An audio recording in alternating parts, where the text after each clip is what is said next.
I started planning this video thinking it would be a whitewash of awful points about self-care. I expected to find clear evidence that this perk is just stupid, and that during the time it was meta, there were other reasons for its popularity, which there were, but in all honesty, when you compare this perk on a situational scale, it is very clearly just a quality of life perk. Here's why. When you heal yourself with self-care, it takes 32 seconds. When you are healed by somebody else, it takes 16 seconds. So it's quicker to be healed by somebody else, right? No, but kinda yes.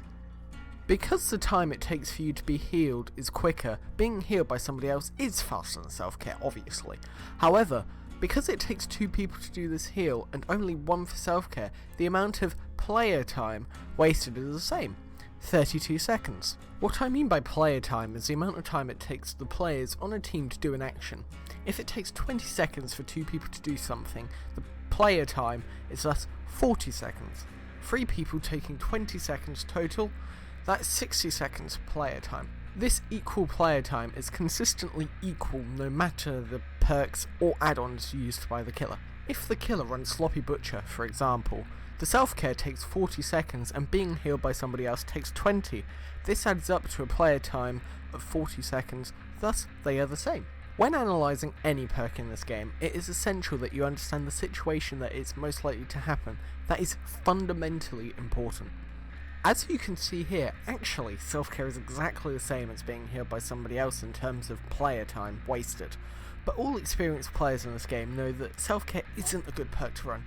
That is why you have to not only look into the numbers, but also the situation. So then, why is self-care such a bad perk? Well, it comes down to several factors. First of all, it's just a waste of a perk slot.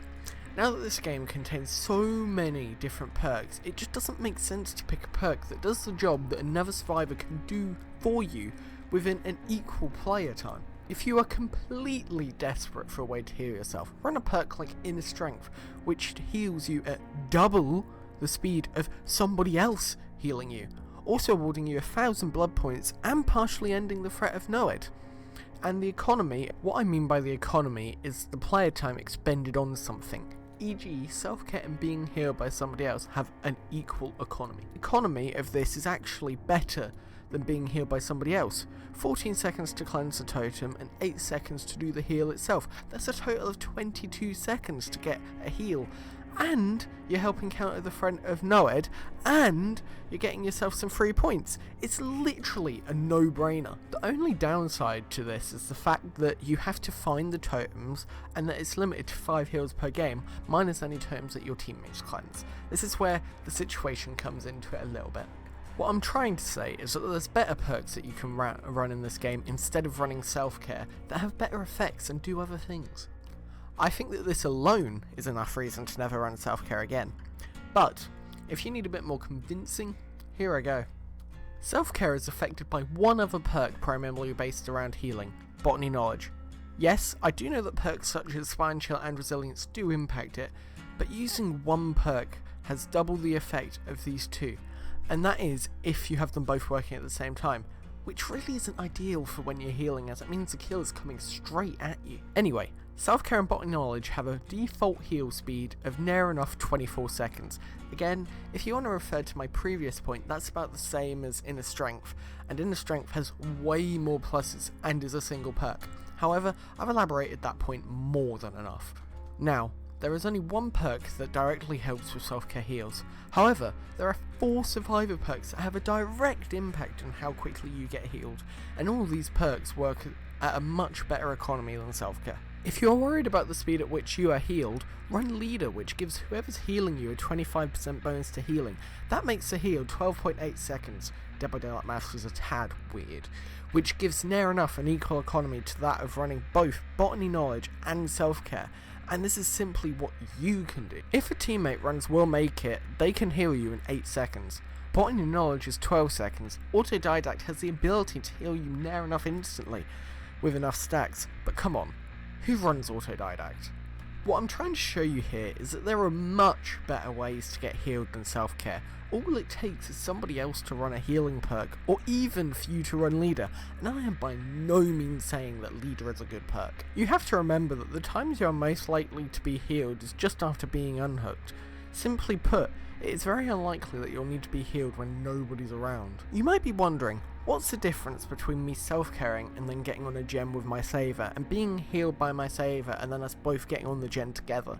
Well, truth be told, not much. In a scenario where the killer takes 40 seconds from the time you get unhooked to get down, you and the saver would approximately get 95% of the gen done before the killer arrives if you got healed by your teammate or you healed yourself. Feels bad, huh? Well, in the scenario where you run self-care, you are always going to see the evil sparks of Pop Goes the Weasel knock 25% off the gen in your face. However, what would happen if, let's say, you ran a perk different to self-care? Well, the perks Leader, Pray for Thyself, or Inner Strength would all allow this gen to have been done. Also, if your teammate had ran any perk to help you heal, such as Will Make It or Botany Knowledge, you would have also had time to complete that gen. The final option to get this gen done would have been to not even heal. You would have had more than enough time to have got the gen done, and the likelihood of the kill then coming to you after completing the gen is fairly low. Healing next to a completed gen is not threatening the objective, which the killer is protecting. He has no reason to go to you. That's why not healing has become meta. You're able to get things done which you wouldn't have been able to do if you'd have spent the time to heal. And truth be told, being injured isn't that risky, especially with perks such as Dead Hard and Iron Will. Speaking of the meta, I'm going to briefly delve into the history of self-care and why it appears to have suddenly just left the meta. For anyone who just wanted to know why you shouldn't be running self-care and aren't interested in the extra content around this topic, in the top right corner I've left something you may enjoy a bit more. If you're still here, let's get into the history. Back in the release of the game, Self-Care 3 would allow you to heal at 80% the speed of somebody else healing you. It was very quickly obvious that this was too fast, and at the end of June 2016 the maximum speed was reduced to 50%. This maximum value has been constant ever since. The only change since then have been to the medkit healing efficiency, which came with the medkit overhaul, and making all 3 tiers of self-care have the same heal speed of 50%, and I am not joking, that is all the changes to self-care, and just about all the changes to the speed at which you can self-care. The only other perks that have had changes which affect the speed of self-care from the survivor point of view is Botany Knowledge, which had a 1% buff per tier to 11%, 22% and 33% in October of 2018, and Will Make It, which on launch would buff all your healing speeds, which included healing yourself, by 100% at tier 3 per unhook for 120 seconds to a maximum of 300%. It was swiftly seen that this was ridiculous, and by the same time as the self-care nerf to 50%, the duration was reduced to 90 seconds, the maximum was reduced to 100%, and the buff only worked when healing other survivors. And that is genuinely all the changes to the survivor side of the game that directly affect self-care, and this perk was by far the most popular perk in the game, and still is, although its prominence at high ranks has majorly dropped over the last year to year and a half. Let me explain why. The first major turning point to this change in meta from everyone at high ranks running self-care to nobody running it comes in December 2018. 2 changes with large bearings on the course of the game came out then. The first was the borrowed time change. Until now, if you were hit and had the effect of borrowed time on you, you got a bleed out timer. Yes, you remember the good old black and white screen. Clearly Bill wanted to show us something from his past life. This bleed out timer required you to be healed before the end of the timer, else you would go into the dying state. This made self-care invaluable as it allowed you to stop your own bleed out timer. It was almost necessary for when you got BT saved. This all changed in December when this bleed out timer was changed to a mend timer. This mend timer could be completed by you or your fellow survivor and did not require anyone to run self-care to do it themselves, as it was not a healing action. This made self-care obsolete for BT saves and made them far more reasonable for the survivor unhooked. BT is now one of the most used perks in the game, so it's clear that this had a massive impact on the game as a whole. The other major change that came with this patch was the addition of Legion. Legion had the ability to quickly and easily injure survivors with very little counterplay. Every time he hit a survivor, he was able to chain off and hit another survivor. You also have to remember that up until recently, Legion's Feral Frenzy attacks would apply Sloppy Butcher, adding an extra 20% to the heal time.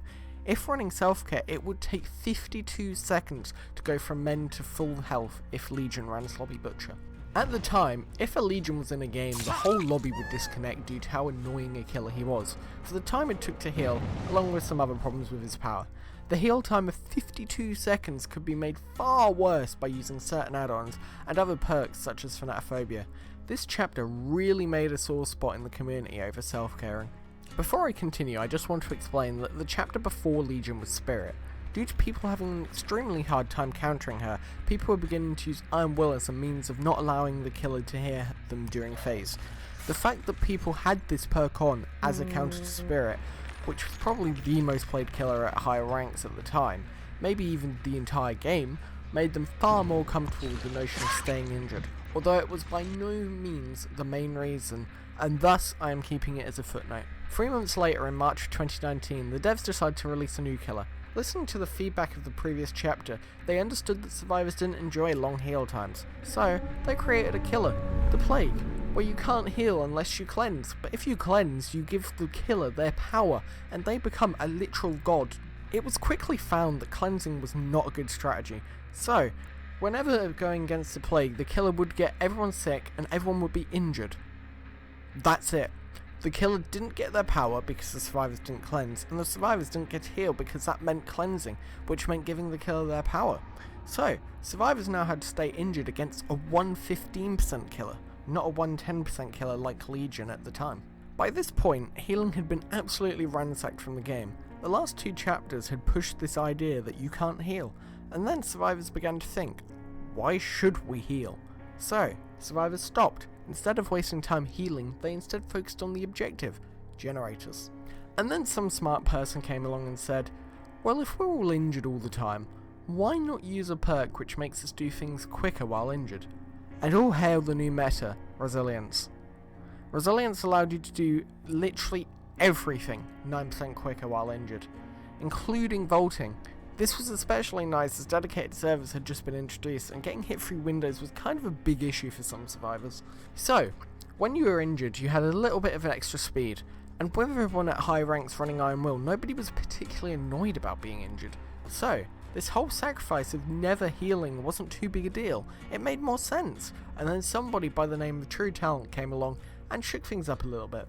In June 2019, Ghostface was released. Ghostface was a killer able to suppress his terror radius and red stain and sneak around the map at his normal 115% movement speed. Survivors also got no warning as to when he was near and ready to attack. True Talent used this by running perks such as Sloppy Butcher and a Nurse's Calling together and going around the map in stealth hitting people, but instead of chasing them, he leaves them, goes into stealth and looks for another survivor. This style punished those who didn't heal, as it meant that they were one hit down and the killer could be on them any second. True Talent then took this to Wraith, and this worked much better. Thus, we now have the requirement of healing again. At about the same time, the Stranger Things DLC comes out, introducing Nancy Wheeler, and more importantly, Inner Strength. This allowed for a way to heal without wasting time, being able to be detected by a Nurse's Calling, and having slowdown afflictions used by the killer applied to you. It was truly a great piece of design on behalf of the devs, with its limited uses caused by there only being 5 totems on a map, but its genuine usefulness making it worth it. So, the new meta was set. Self-care was but a traveller from an antique land when found in a lobby. Resilience was now the meta perk, and a new playstyle had opened up for killer. So, what did you think? Is self-care stupid and useless like I said, or are you a huge fan and feel naked without it? And did you enjoy this type of video? If so, let me know down in the comments below. On your left is my latest funny moments video, and on your right is a video that YouTube thinks you'll enjoy.